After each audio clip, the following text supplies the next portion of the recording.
Okay,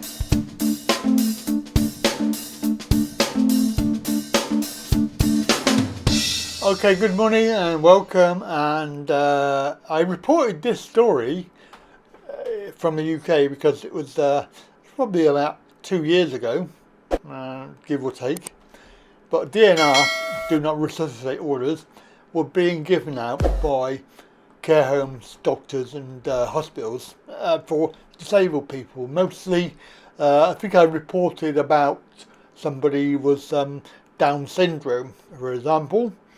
And of course it was all poo-pooed and hush-hush, and obviously as time goes on, these so-called conspiracy theories that we were accused of spreading have been proven to be correct. And this is a Scottish COVID inquiry, and they're hearing that disabled people were secretly given DNRs basically. So it's all come out now, and another conspiracy has been proven right.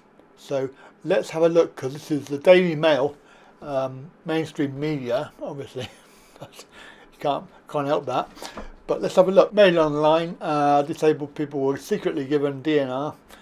So this inquiry told GP receptionists, even called those with disabilities to try and get them to sign up. Scottish disabled people felt like their lives were not worth saving during the pandemic after DNR orders were secretly imposed without their knowledge as well.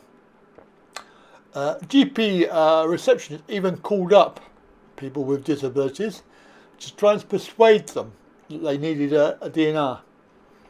Obviously, this informs doctors that they do not want their lives saved in an emergency. So if they get taken into hospital, there is a big chance that they will not help them to recover from any sort of injury or disease.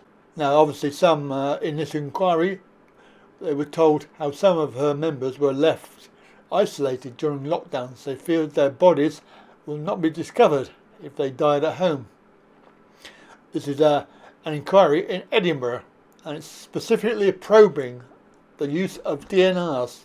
Some people were finding out the DNRs about them because their GP surgery were approaching them. Some were finding out because they discovered it whilst they were in hospital, or when something happened to them. They discovered it in passing. So people were actually terrified and felt that the lives of disabled people were being devalued. Even the way it was described when people were dying, that they had a pre-existing condition, as if that somehow writes off their life and devalues it. And we should just expect all disabled people to die anyway, and they're just not worth saving. So there's a lot of fear, a lot of people distressed and terrified because of this. The inquiry heard how some disabled people were coerced into having a DNR. They described how one family were horrified after their elderly mother got a call from GP surgery and agreed to a DNR because she thought that's what the receptionist wanted her to agree with. Lord Brailsford also told yesterday how many disabled people feared being left to die at home. Miss Burke, whose organisation looks after the interests of more than 5,500 members living with disabilities, people thought if they caught it, they would just die. Many of our members were also worried that if they died, that because they were so isolated before the pandemic, that no one would find them and no one would know because we were the only people in touch with them. So that fear was a real fear for people. Some were absolutely terrified. And of course the inquest continues. We've had our second one-to-one this week. Very productive, very useful, and that's another good meeting that we've had, and problems that the person had, hopefully, are going to be resolved. So just to remind you, that when you go on to this website, www.talkinreally.co.uk, you'll find at the top of the page there'll be a button to book me. Yes, book me for a one-to-one.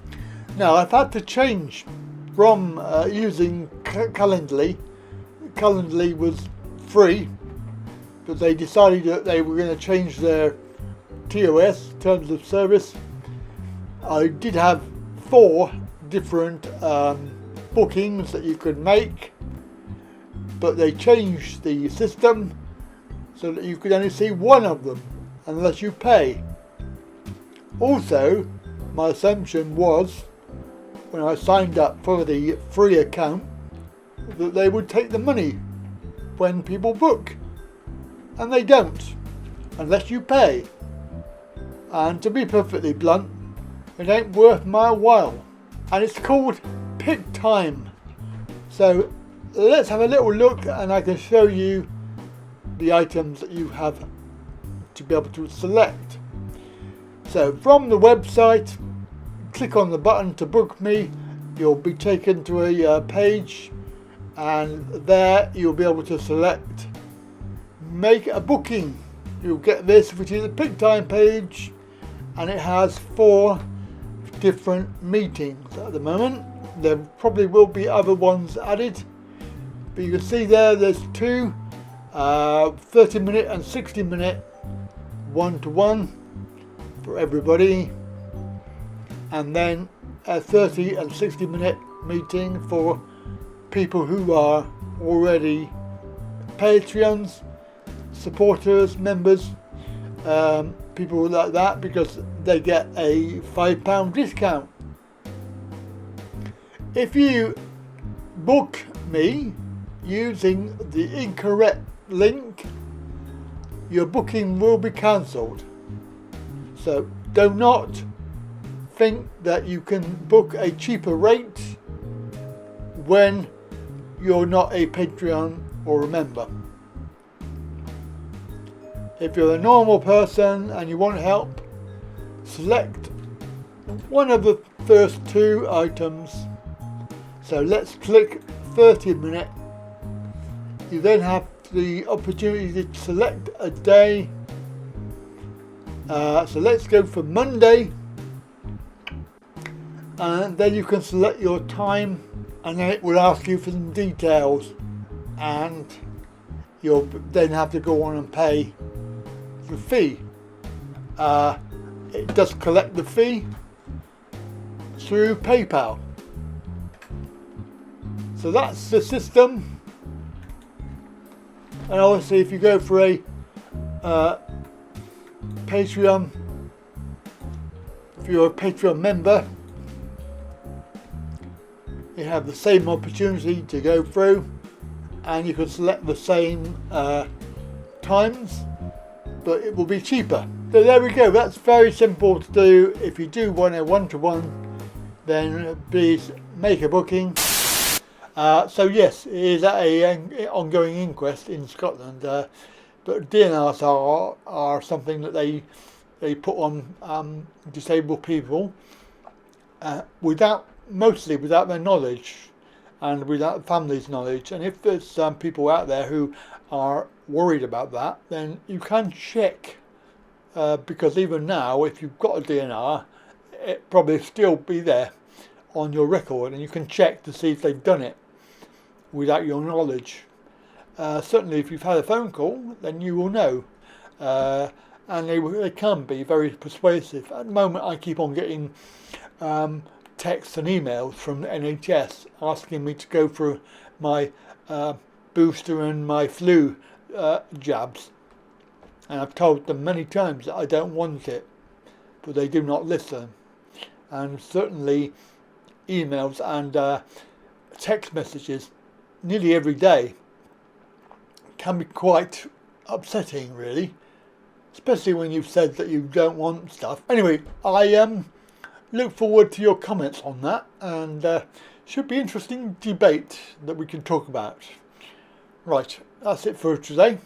Have a very good day, and I'll catch you later. Bye for now.